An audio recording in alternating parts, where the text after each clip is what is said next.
Dicen, vamos ahora a saludar al doctor José Ramón Cosío, el es ministro en retiro y miembro del Colegio Nacional. Doctor, ¿cómo estás? Buenas noches. Gusto en saludarte. Oye, veía las cifras del número de boletas que habría que imprimir simplemente para que los nayaritas, los ciudadanos de Nayarit, pudieran elegir sus jueces. 52 millones, José Ramón. Fíjate que sí, me puse a hacer un análisis suponiendo que se aprobara, cosa que de verdad sería un gravísimo problema, la reforma que planteó el presidente López Obrador el 5 de febrero. Y de verdad que son números, yo no sé si ellos que plantearon la reforma se han hecho cargo de sus propios números. Te lo contesto yo, claramente no, cada vez que los No. preguntas dicen, ya lo veremos, alguna solución encontraremos. Sí, él lo te decía el presidente, son cosas procedimentales y fíjate, yo pensaba, es como si dijera, lo importante es llegar a algún lugar, oiga, y el avión está mantenido, el piloto sabemos. No, eso, lo que importa es el destino. Todo lo que acontezca en el medio no es relevante para un viaje, ¿no? Así me da la impresión a veces de estas cosas. Pero para quienes vivimos en el primer circuito judicial, que básicamente coincide con la Ciudad de México, tendríamos, imagínate, que elegir a 352 juzgadores federales, solo federales. Cada boleta tendría un número variable de personas, dependiendo si se tratara de los ministros de la Suprema Corte, de los magistrados del Tribunal Electoral, etcétera. El de disciplina también tendríamos que elegir, el de ¿no? disciplina, pero el número mínimo serían 6 personas por boleta. Entonces imagínate que llega una persona, le entregan solo para la situación federal sus 352 boletas y tiene que ir eligiendo a la totalidad de esos nombres. Tendría que elegir al juez primero de distrito en materia administrativa del primer circuito. Cuando haya terminado su boleta con esos 6 nombres, iría al juez segundo de materia administrativa del segundo circuito y así haría laboral, habría que elegir todos, ¿no? Penal, todos estos. Esta persona pues tendría que haberse puesto a analizar a 2088 nombres para que esos pudieran hacer. Como el padrón de la Ciudad de México, que es donde básicamente el primer circuito es para la última elección de 7.764.971 ciudadanos, eso significaría que tendrían que imprimirse, distribuirse solo en el primer circuito una cantidad así como de 1.312.280. 1 billón, ¿no? Y pego. Oye, déjame poner billón. una brevísima pausa, seguimos con la conversación. Nuestra conversación con el doctor Cosío, le recuerdo que además es miembro del Colegio Nacional. Son, José Ramón, 1.312 millones de boletas que habría que imprimir para elegir aquí en la capital a todos los jueces. Entonces, sí, exacto. Para la Ciudad de México, fíjate, estas cifras serían 169 boletas para los jueces federales, 404 boletas para los jueces y magistrados federales. Eso nos daría un total de 573 boletas, a las cuales habría que sumárseles las 6 que nos dieron a todos los que participamos en la elección el 2 de junio. Estás hablando de 580 boletas. Entonces, en cada boleta tú verías al menos 6 nombres, tendrías que ver, insisto, y esto es muy interesante, para el juez primero de distrito en materia administrativa el primer circuito, cuando acabe juez segundo en materia administrativa el primer circuito. Cuando acabe los jueces administrativos, decíamos, empiezas con los penales.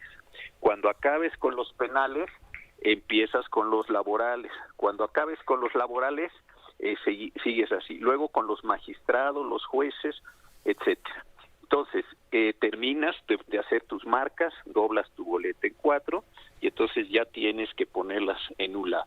Luego te dan todas tus boletas locales. Estas son 404 boletas. Tendrías que empezar con el juez primero de lo civil de la Ciudad de México, juez segundo de lo civil, luego juez primero de lo concursal, juez segundo de lo concursal. Y entonces ya tienes tus 580 boletas marcadas. Entonces te diriges a cada una de las urnas y la del juez primero de distrito en materia administrativa, el primer circuito, pues la pones en su caja, luego pasas a la segunda y así 580 veces. Cuando terminas, pues ya te puedes retirar con estas condiciones, supongo que será eso como a las 7 de la tarde, cuando hayas acabado, una persona que llegó temprano, de poner todas sus votaciones. Alguien dirá, bueno, este señor está muy alarmista, pero me puse a hacer el mismo ejercicio para ciudades o circuitos más pequeños. Por ejemplo, analicé, como decías tú, el de Nayarit. En el estado de Nayarit hay 53 órganos jurisdiccionales locales, después tienen 12 jueces y 9 magistrados. Entonces tendrías que tener todas las boletas de este caso e irlas depositando caso por caso en cada una de las boletas.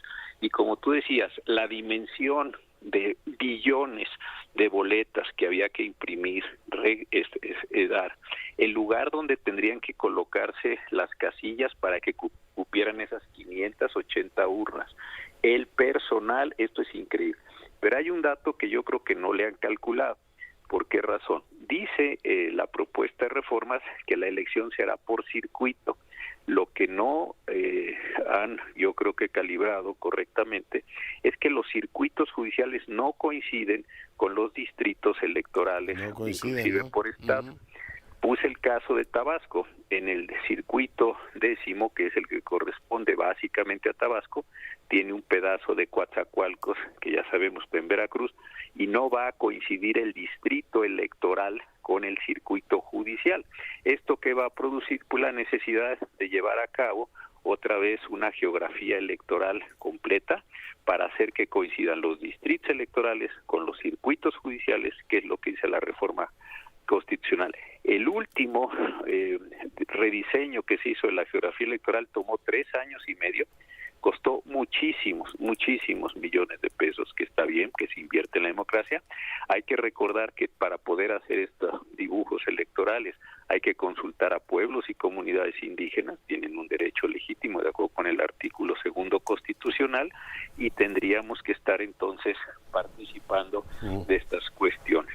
Entonces creo que queriendo elegir jueces se puede presentar un resultado muy grave.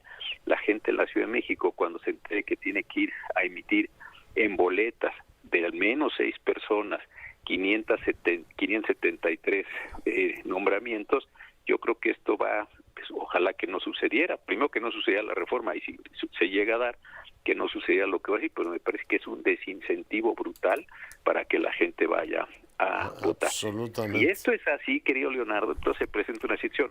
No vaya a ser que por querer elegir jueces de esta forma, para mí absurda, que se está proponiendo, acaben por lastimar todo el proceso electoral de estas cuestiones.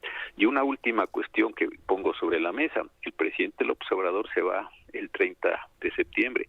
Esta elección ya le toca a la siguiente presidenta, con el dineral que va a costar, con la redistritación, con las elecciones. Es decir, si se diera como lo está planteado el presidente, a mediados del año que entra tendría que estarse haciendo una elección extraordinaria que ya le correspondería completamente a las nuevas autoridades. Creo que de verdad no se han sentado a pensar, lo digo con mucho respeto, todas las implicaciones operativas imposibles desde mi punto de vista que conlleva la reforma. Si lo hubiesen pensado, no propondrían esto. Oye, estaría muy bien que le mandaran a los autores de esta reforma no solamente tu texto, que creo que es muy ejemplar. Imagínense, 573 boletas. Yo voy a votar contigo ese día, ¿no? Para que me digas, oye, el de civil vota por este, que es bueno, y ahí tú me vas efectivamente soplando de por quién votar. Pero habría que regalarles, ¿te acuerdas de aquel ensayo de Saramago, José Ramón, del ensayo sobre la lucidez, que es uno de tema que Saramago planteó en su momento, que un día la gente dijera, ¿sabe qué? No vamos a votar. O sea, es tal cantidad de despropósitos los que te plantea el poder, que la gente diría, ¿sabe qué? Quédese con sus elecciones de jueces y organícelas a usted, porque pienso en el de Saramago y pienso también en otro de Ítalo Calvino, que era, porque tú has pensado en los ciudadanos, pero no en los escrutadores. Tú imagínate que te toca por sorteo ser escrutador ese día y te dicen, a ver, doctor Cosío, me lee bien los nombres de todos los que eligieron para los distintos jueces. Tú dices, ¿y cómo le vas a pedir a un ciudadano digamos, en una condición normal que haga semejante proeza? Así es que te propongo que regalemos esos 3 libros. Mira, Y una adicional, imagínate el lugar en el que en Ciudad de México tendrían que estar colocadas 580 urnas. Es decir, yo al lugar al que fui a votar, la casa de una persona muy amable que la prestó, porque también nos dijo la capacitadora del INE que no, mucha gente no quería prestar sus casas, escuelas, etcétera. Tendrías que tener en línea o en algún sistema semejante 580 urnas. ¿Dónde caben 580 urnas para la casilla básica? Te oigo encontrar muchos pedos, pero no te oigo entusiasta de decirme, sí, yo voy contigo y te digo por quién votar, ¿eh? Sí, es que el voto es libre y secreto, querido Leonardo. Yo me sentiría muy difícil, muy comprometido tratando de dar indicaciones a una persona tan sabia como tú, pero si me lo pidieras 3 veces, sí te acompañaría. Venga, decir, oye, por los juez laboral, ¿por quién voto, José Ramón? Bueno, te mando un gran abrazo y te agradezco mucho. Gracias, pero por el juez primero de lo laboral y luego con el segundo y luego con el tercero, de uno por uno, ¿eh? Mejor me pongo a leer Saramago, ensayo sobre la lucidez, y leo a Cosío, que tan útil me resulta. Abrazos, cuídate. Abrazos, gracias Leonardo, buenas noches.